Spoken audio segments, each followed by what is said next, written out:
Assalamualaikum warahmatullahi wabarakatuh, Cikgu. Salam. Okey, baiklah. Untuk program hari ini, saya ingin bertanya beberapa soalan berkaitan pendidikan lah. Boleh ke? Boleh.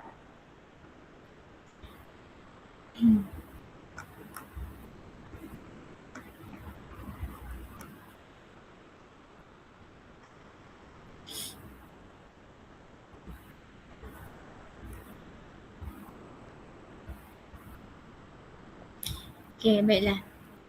Seperti yang kita tahu, stratifikasi sosial ni merujuk kepada pembahagian masyarakat lah kepada beberapa lapisan ataupun tata tingkat yang berdasarkan perbezaan seperti kekayaan, kuasa, status dan sebagainya lah. Jadi setiap lapisan ini menentukan kedudukan seseorang tu dalam masyarakat serta peluang mereka yang miliki dalam kehidupan. Jadi soalan saya, apakah kesan-kesan stratifikasi sosial ni terhadap pendidikan? Okey. Kalau bagi pandangan saya lah, antara kesannya adalah ketidaksamaan peluang pendidikan yang mana kita boleh tengok murid yang daripada keluarga berpendapatan tinggi ni kebiasaannya lah mempunyai lebih banyak peluang untuk berjaya dalam bidang pendidikan ni lah.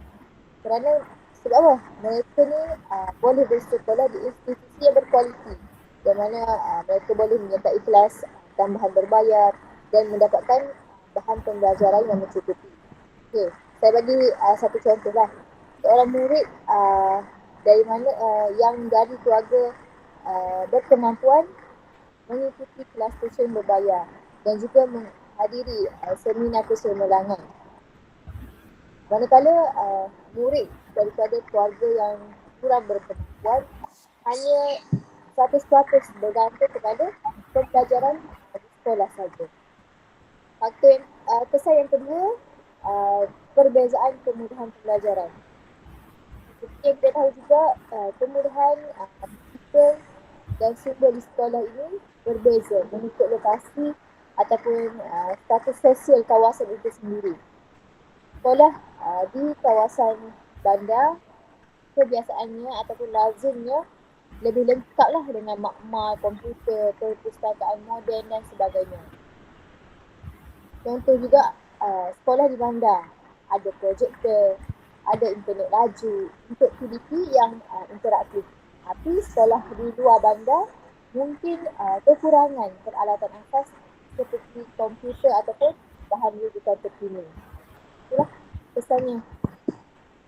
Okey, baiklah. Soalan yang kedua, dengan adanya kesetaraan mesti ada faktor.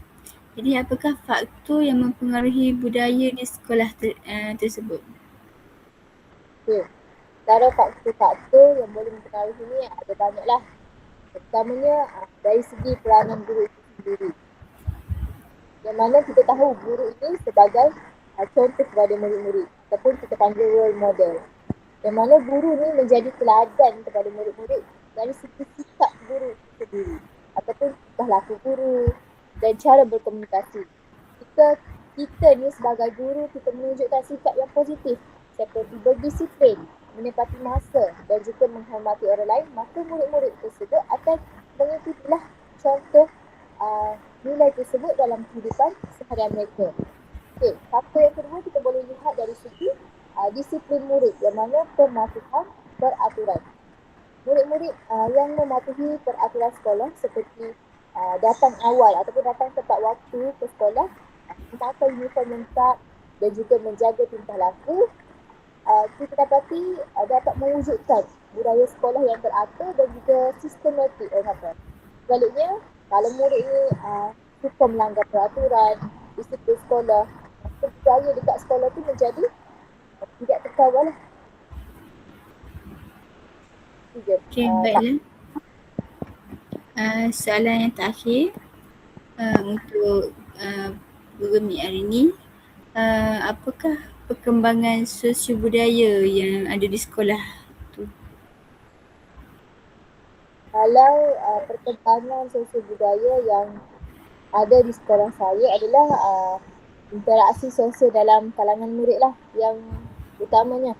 Di sekolah, murid itu bergaul dengan rakan mereka sendiri, yang mana rakan mereka ni yang kita tahu datang daripada pelbagai latar belakang. Jadi melalui interaksi ini mereka akan belajarlah cara berkomunikasi, bekerjasama dan juga menghormati perbezaan antara satu sama lain.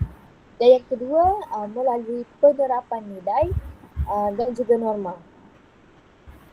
Seperti yang kita tahu umumnya sekolah ni menjadi tempat yang paling penting untuk kita terapkan nilai seperti hormat, toleransi, disiplin dan tanggungjawab.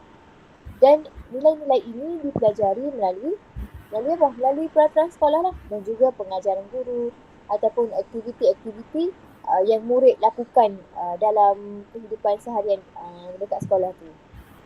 Itu sajalah dari saya. Okey, baiklah. Sangat bermanfaat semua pandangan-pandangan dan isi-isi yang telah diberikan oleh cikgu sebentar tadi.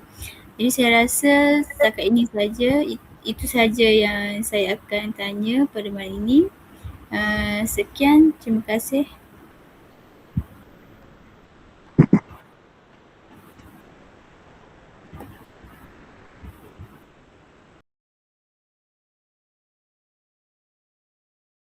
Awak nama apa? Aris. Awak berapa tahun? 7. Awak suka pergi sekolah tak? Suka. Awak ada kawan dekat sekolah? Ada. Nama kawan awak siapa? Taufik. Cikgu baik tak? Baik. Dekat sekolah awak dapat renti? Dia saya wilayah Supik. Kalau biasanya?